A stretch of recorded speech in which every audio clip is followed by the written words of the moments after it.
what's up, everybody? This Eve coming to y'all with another episode of Hit the Sled. Hey, before we get started on this episode, hey, follow me. I'm on YouTube, Facebook, Instagram, Twitter. Follow me at my Twitter on my YouTube channel. Hit the Sled. Hey, we got a lot of things coming down the line. Stay with me. I appreciate all the support. Spread the word around. I appreciate the support. Everybody follow me, man. Hit the Sled. For this week episode, this is my week 7 preview of college football season.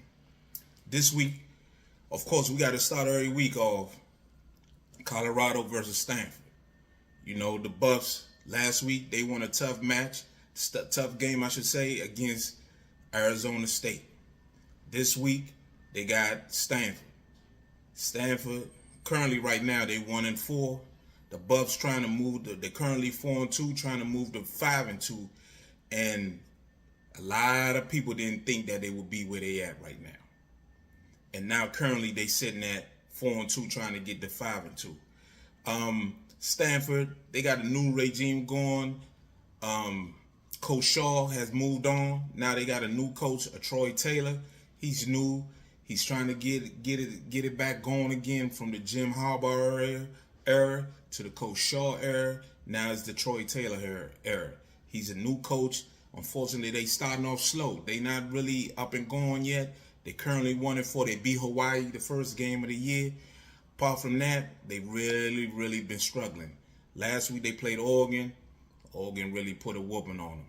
So unfortunately, they kind of struggling. So this is an opportunity for Colorado to come back and be able to put another win together. That'll be 2 in a row before they go into their bye week. Also, one of the things that was going on with the Buffs this week, they get Travis Hunter back. Supposedly, he could be back this week. He could be back. Coach Prime really doesn't want to play him. He said that a couple weeks ago. He doesn't really want to play him. He wants to give him another week and bring him back after their bye week. So we don't know really if he's going to play this week. So we're going to see whether or not he's out there. If he does play, I'm sure it's just to get him some snaps in at a minimum at best.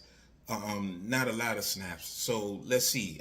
Me personally, I think they're good enough right now to beat Stanford without Travis, so they can move them on to the next week after the bye week when they come back. You know, so that'll give them a good opportunity for him to be fully healthy, for him to come back after that bye week. As far as the game is concerned, one of the things that I really want to see, I want to see how the offensive line reacts to the performance they put in against Arizona State last week. That really was a poor performance by the offensive line. They really struggled. Pass protection was poor. Run blocking was halfway decent. The run blocking was pretty decent, but the pass protection, Shedeur took a lot of shots. He took a lot of shots. From the very first snap of the game, he was taking shots. So it's one of those things that we're going to see how they react. You know, typically for a group, I'm sure as prideful as the offensive line, when you play poorly the week before, you coming out, you're trying to make amends for that. You're going to play with a lot of intensity, a lot of focus. You want to be physical. You want to be able to run the ball, pass protection, not have your quarterback hit. You know, and that's really one of those things where you want to make sure that you put your best foot forward. You know, try to make sure that you play a great game. You know, so I want to see I want to see improvement with the offensive line. See how well they bounce back. You know, so and it's one of those things as a unit. Again, going into the bye week, you want to feel good going into that bye week. So we'll see later on this evening. As far as defensively, one of the main issues for me is going to be how that secondary plays. That secondary last week was piss poor. Let's be honest. The secondary was they played terrible last week. It was bust. I don't know if it was busting coverages, but it was people running wide open all over the place. All over the place, it was people running open. And I'm sure for Coach Prime as a secondary guy, one of the best corners of all time that ever put on a helmet, for him to watch that film and see the amount of poor coverages that was going on, I'm sure to him that was alarming. I'm sure that was alarming to him. So we're gonna see how they bounce back as well. We're gonna see. The game is tonight. It's on a Friday. Unfortunately, they play at 10 o'clock. So I know Coach Prime is upset about that. He talked about it early in the week, saying that he doesn't know why they have to play that late. They shouldn't be playing that late, and that's why he said he's happy about them leaving the Pac-12. Pac-12 ain't gonna be no more, So it's gonna be one of those things where, unfortunately, it's gonna be late for us in the East. We're gonna see. We're gonna see, but hopefully they can run the ball and people ain't got to be up to 2 a.m. like when they played Colorado State a couple of weeks ago, about a month ago now.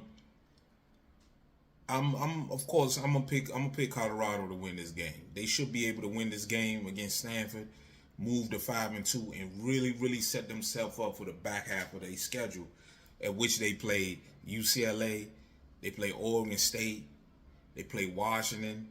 They play Washington State, and they play Utah and Arizona. Ain't no gimmies on that schedule now. Arizona is not a gimme. UCLA is not a gimme. They got that young kid, Dante Moore. I keep talking about that kid, Dante Moore. He's the real deal. Washington State, they got Cam Ward. He's the real deal. Oregon State, they got the transfer quarterback from Clemson. He's playing well as well. He's doing well. So the back half, Utah, they missing Cam Rising. I don't know whether or not he will come back again this season. So that's gonna be down the line. So we'll see. The back half of the schedule is gonna be tough, man, for them to get that win so that they become bowl eligible.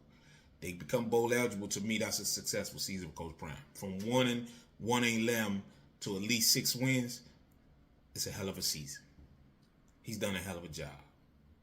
So I'm picking Colorado to beat Stanford. They play tonight on ESPN at 10 o'clock on ESPN. We'll move forward to the other games on the slate for this week.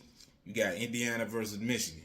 Hey, man, it's all about stacking W's, playing well for my Wolverines, playing well, continue to fine-tune the run game, and do everything it takes to keep that momentum going. Play a lot of guys. Let a lot of guys get experience. Let the first team stay fresh so that they ain't got to keep wear and tear by the end of the season where you might fade. So it's going to be one of those things for them to keep pushing forward, keep fine-tuning, keep working hard. Indiana, they fired their offensive coordinator. They got a new offensive coordinator that they hired. They're coming off their bye, coming into their bye week. And it's one of those things where you're going to see some new wrinkles. You're going to see some new things they try and do. But Michigan should be able to handle them. So my Wolverines, we should be in good shape against Indiana. The second game that I'm going to talk about is the Oregon versus Washington game. This, to me, is going to be the battle of the Pac-12. Oregon, you got Bo Nix. Currently, right now, he got about 1,400 yards, 15 touchdowns. You got Michael Penix. He 1 yard away from 2,000. He's at 1999 and 16 touchdowns. Whoever win this game got the inside straight to get to the Pac-12 championship game into potentially getting the college football playoff. The Pac-12 is actually that good this year. And Oregon and Washington seems right now they're the class of the division. I'm gonna get to USC later though. USC got a big game too down the line. And you got Bo Nix against Michael Penix. Both of them playing well, man. Both of them playing well. The keys to the game, from my perspective, is the Ducks O-line against Washington's defensive front. The Ducks, Oregon is going to want to come out there and run the ball. I want to see if Washington is able to stop the run. If they're going to be physical enough to handle that Oregon offensive line. They some big boys. They physical up front. They got some talent up there. They got some boys that can play on that offensive line. So we're going to see if Washington is able to hold up. This is a really, really good game. 3:30 on ABC. And also, in my opinion, whoever plays the better defense is going to win this game. Whoever plays the better defense. That's going to be the key, another key to it. Washington is a tough place to play. If you ever watch a game, at that you watching the game, you see that they got the water over there in the background, man. They got everything out there, people on their boats and stuff like that over there in Seattle. It's a great scene, man. It's gonna be a terrific scene tomorrow at watching that game at 3:30, 12:30 out in the Pacific. But it's gonna be a great scene to watch that game. I'm really looking forward to it. I haven't really seen Washington play this year, so it's gonna be the first time actually seeing them. Of course, we also Oregon. Oregon's formidable. Make no doubt about it. Oregon is formidable. Oregon can play. Oregon got some players now. They got some players. So we're gonna see what's going on, man. Hopefully we get a good game. As far as who might win this game, I like Michael Penix. He was in the Big Ten. He was at Indiana last year. He really persevered. He had a bunch of injuries. He fought his way to get back the way he's at now. He transferred, left Indiana, and went to Washington. He persevered, and where he's at now, he's potentially going to be a high draft pick. He's playing very well. So credit to him. Credit to Michael Penix. I'm pulling for him. I really am. I'm pulling for Michael Penix. So that's going to be a big game in the Pac-12. The next game is going to be a rivalry game. It's going to be USC versus Notre Dame. This is an old school rivalry. This is old school. But the key to this game, can USC defense hold up? Don't make no mistake about it. Notre Dame is going to try to be physical. They're going to try to out physical USC. They're going to say, hey, we're going to run the ball. We coming down here. It's at home. We going to out physical these boys. We're going to see if they won that contact. They're going to try to limit the position. They're going to try to slow the game down, limit the possessions in the game, keep Caleb on the sideline, Caleb Williams, keep him on the sideline. But the key to this game is if USC defensive front can hold up to Notre Dame's offensive line and the running backs coming down here, they're going to try to run the ball down their throat. They really are. They're going to try to be physical. They're going to try to beat them down. It's all about mentality here, boys. USC, y'all got that defensive corner got to come up with ways to slow them peoples down. They gotta get some turnovers, get Caleb more and more possessions. But Notre Dame's coming into the game. They've been struggling. They lost last week to Louisville, so they're gonna try to get that bad taste out their mouth. It's a slobber knocker, man. USC played, I believe, triple overtime against Arizona. Caleb struggled all game. He really did. I watched that game last week. He really did. He was not his usual, but at the end, he ended up making plays that got him to win. So they're doing a tremendous job. They really are. They're doing a tremendous job offensively, but defensively is their issue. Defensively is their issue. The last game that I'm gonna talk about, I should say, is the Miami versus North Carolina. And the reason why I'm talking about this game is because Miami gave a win away last week. How is Miami going to bounce back from that brutal loss? That was a bad loss.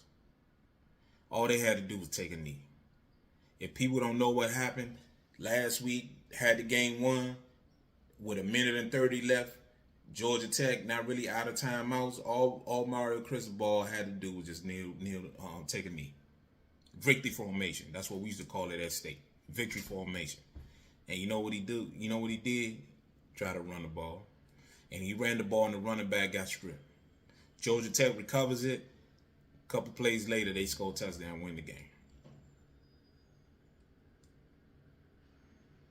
That was one of the most brutal losses I've seen in all my years of watching college football.